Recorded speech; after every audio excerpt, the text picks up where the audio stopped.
నమస్తే, నేను మీ కుప్ప పద్మిని. ఇన్నాళ్ళు మీ సపోర్ట్‌ని నాకందిస్తూ, మీ ప్రేమని నాకందిస్తున్న ప్రతి ఒక్కరికి కృతజ్ఞతలు.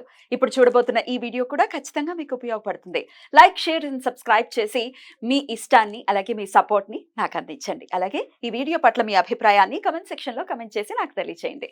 నమస్తే. Welcome to our channel. నేను పద్మిని. ప్రస్తుతంతో పాటు ప్రముఖ ఆధ్యాత్మికవేత్త, వాస్తు జ్యోతిష పండితులు శేషగిరిరావు గారు ఉన్నారు. మాట్లాడదాం. సార్ నమస్కారం అండి. నమస్తే అండి. బాగున్నారండి? బాగున్నామ్మా. మీ సమయాన్ని మాకు ఇస్తున్నందుకు చాలా చాలా కృతజ్ఞతలండి. వెల్కమ్ టు రెడ్ టీవీ భక్తి. Thank you. మన ప్రేక్షకులందరికీ కూడా ఆ భగవంతుని పరిపూర్ణ ఆయుర ఆరోగ్య అవసర్యాలను ప్రసాదించాలని కోరుకుంటున్నాను.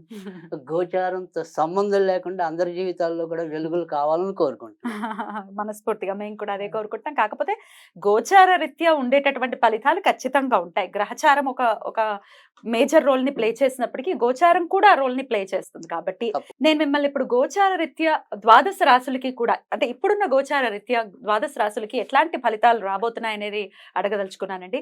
ఒక పక్క శుక్ర కుజ శనులు కలిసి ఉన్నారు కుంభరాశిలో. అలాగే బుధుడు, రాహు అలాగే రవి కలిసి ఉన్నారు మీనరాశిలో. మేజర్ గ్రహాలు అంటే 6 గ్రహాలు ఇంచుమించు ఒకే దగ్గరలో ఉన్నటువంటి పరిస్థితి. ఇట్లాంటి గోచార పరిస్థితులు ఉన్నప్పుడు ద్వాదశ రాశుల మీద ఎలాంటి ఇంపాక్ట్ ని చూపిస్తుంది ఒక్కసారి మీ ద్వారా? తప్పకుండా. అంటే ఇక్కడ మనం ఏదైతే ఇప్పుడు ఈ సంయోగం అంటాం, గ్రహాల సంయోగం అనుకోండి, అది ఒక్కొక్క బిందువులో వారు ఇంకా దగ్గరగా ఉన్నప్పుడు దాని ఫలితం అనేది ఇంకో రకంగా ఉంటుంది. అయితే ఇక్కడ మనం మాట్లాడాల్సింది ఏంటంటే కనుక ప్రతి ఒక్కరి మీద ఒకే రకమైన ప్రభావం అనేది ఉంటుందా అనేది కొంతమందికి వస్తుంది. అంటే ఇప్పుడు సపోజ్ ఒక అశ్విని నక్షత్రంలో పుట్టిన వారు కొన్ని లక్షల మంది ఉంటారు. అవునండి. సో ఈ గోచారాన్ని ఎంత వాళ్ళకి కరెక్ట్ చేయాలి అనేది అందరం మనం నిరంతరం తప్పించే విధానం, ప్రశ్నార్థకమే అది ఎలా ఉంటుంది అనేది. సో ఇక్కడ ప్రత్యేకంగా మనం మాట్లాడుకోవాలంటే కనుక 3 విషయాలు ప్రతి రాశిలో కూడా మున్ముందు, అంటే సమీప ఒక 2-3 నెలల భవిష్యత్తు కనుక తీసుకుంటే కనుక కనీసం ఒక 3 నెలలు వివిధ కోణాల్లో ముఖ్యంగా వచ్చేప్పటికీ ఆరోగ్య సమస్యలు పెరుగుతాయి. ఒకటి ఎవరెవరికండి చెప్తా. సో ఆరోగ్య సమస్యలు అనేది పెరుగుతాయి. తర్వాత ఎవరైతే ఈ కొత్తగా గర్భం దాల్చి ఉంటారో, అంటే రీసెంట్ అనుకోండి, వాళ్ళకి కూడా ఒక్కోసారి గర్భస్రావ ప్రమాదాలు ఉంటాయి. తర్వాత రెండోది, ఎవరికైతే క్షణికావేశం ఉంటుందో ఆ షార్ట్ టెంపర్తో చేసే నేర ఘోరాల సంఖ్య పెరుగుతుంది. సో అందుకని ఖచ్చితంగా ఈ 2-3 నెలలు కూడా ఏ రాశి వారైనా ఎంతో కొంత జాగ్రత్త తీసుకోవాలి. స్ట్రెస్ఫుల్ లైఫ్ ఉంటుంది 2-3 నెలలు. 2-3 నెలలు. సో అది ఎలా ఉంటుంది అనేది ఒక్కొక్క రాశిని బట్టి చెప్దాం. తప్పకుండా. ధనుసు రాశి వారికి ఎలా ఉండబోతోంది? రైట్. ఇప్పుడు ప్రస్తుతం మనం చాలా బాగుండే రాశులుగా చెప్తున్న దాంట్లో ధనుర్రాశి కూడా ఒకటి. ఎందుకు ఇది ధనుర్రాశికి మంచిది అంటే కనుక, ఇక్కడ ఏదైతే రాశ్యాధిపతి ఉన్నాడో ఆయన పంచమంలో ఉన్నాడు, అంటే బుద్ధి ప్లేస్లో ఉన్నాడు. తర్వాత రెండోది వచ్చేప్పటికి ఏంటంటే, ఇప్పుడు ప్రస్తుతం మనకి ధన స్థానంలో ఉన్నాడు కుజుడు ఓచలో. ఖర్చులు ఉంటాయి. ఓచలో ఉన్నప్పటికీ కూడా ఖర్చులు ఉంటాయి, కానీ ధనం ఉంటుంది బాగా.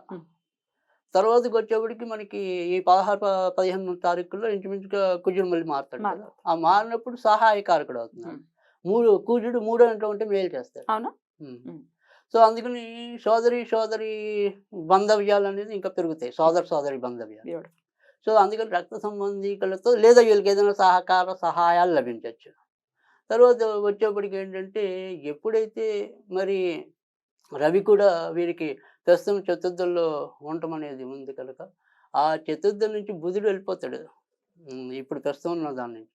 ఆ బుధుడు ఎప్పుడైతే అక్కడ పంచమ స్థితికి మేషానికి వస్తాడో అప్పుడు వీళ్ళకి ఇంకా మరిన్ని కొత్త అవకాశాలు వస్తాయి.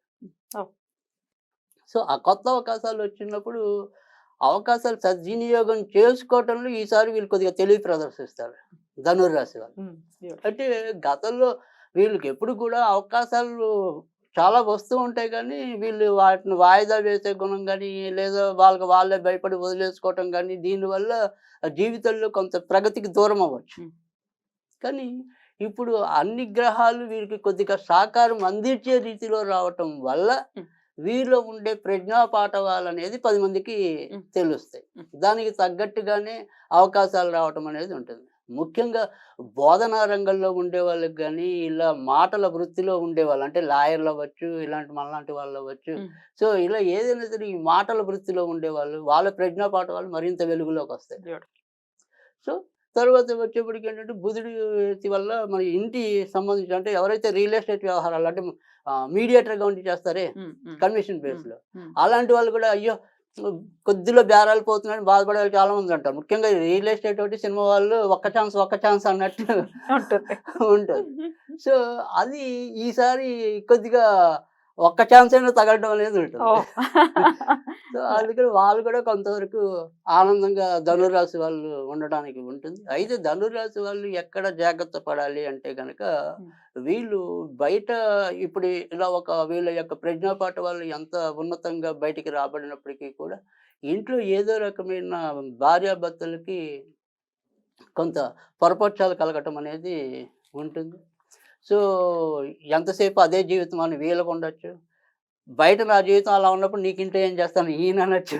ఇట్లాంటివి ఉంటాయి. ఏంటి సో అందుకని ఆ రకమైన ఏమంటాం తాత్కాలికమైనవి, శాశ్వత ఇబ్బందులు కాదు. సో అలా తాత్కాలికంగా కొన్ని గొడవలు అయితే ఇంట్లో దారి తీయచ్చు. తర్వాత రెండోది ఏంటంటే మరి ఎవరైతే ఇంకా చిన్న చిన్న పిల్లలు అంటే సపోజ్ మనం విద్యార్థి దశలో ఉండే పిల్లలు ఎవరైతే ఉంటారో వాళ్ళ మీద వీళ్ళు ఒకంత కొద్దిగా దృష్టి పెట్టడం అనేది అవసరం ఉంటుంది. అంటే ఏదైతే ఇంకా విద్యార్థి దశలో ఉండే పిల్లలు కొద్దిగా కొత్త కొత్త అలవాట్లకు లోనయ్యే ప్రమాదం అయితే ఉంది. జాగ్రత్త కనుక వహించాలి. ఆ విషయంలో జాగ్రత్త వహించాలి. కనుక మరి ఇలాంటివి ఏమైనా ఉంటే ఆ చెడు పోవాలి అంటే మరి వీరు ఏం ఎవరిని చేస్తారు? పూజించాలి. ఉమ్. వీరైతే కనుక తప్పకుండా శివుణ్ణి పూజించడం అనేది మంచిది. అద్భుతం.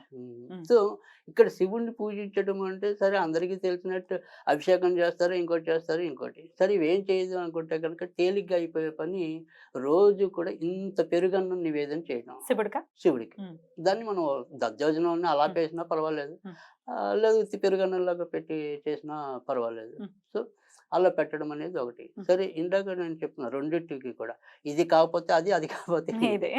సో ఇలా ఒకవేళ మనకి చేత కాదు అనుకుంటే కనుక మరి వీళ్ళు ఏం చెయ్యాలి అంటే కనుక తప్పకుండా ఆదివారాల పూట వారు స్నానం చేసే నీటిలో ఉత్తి రోజుల్లో అవసరం లేదు, ఈ ఆదివారాలు కూడా కొద్దిగా గుర్తుంటే కనుక చాలా బ్యూటిఫుల్ గా ఎక్స్ప్లెయిన్ చేశారు. డెఫినెట్ గా ద్వాదశ రాశులకి కూడా ఈ గోచార రీత్యా వచ్చేటటువంటి ఫలితాలు ఎలా ఉంటాయి అనేది తెలియజేశారు.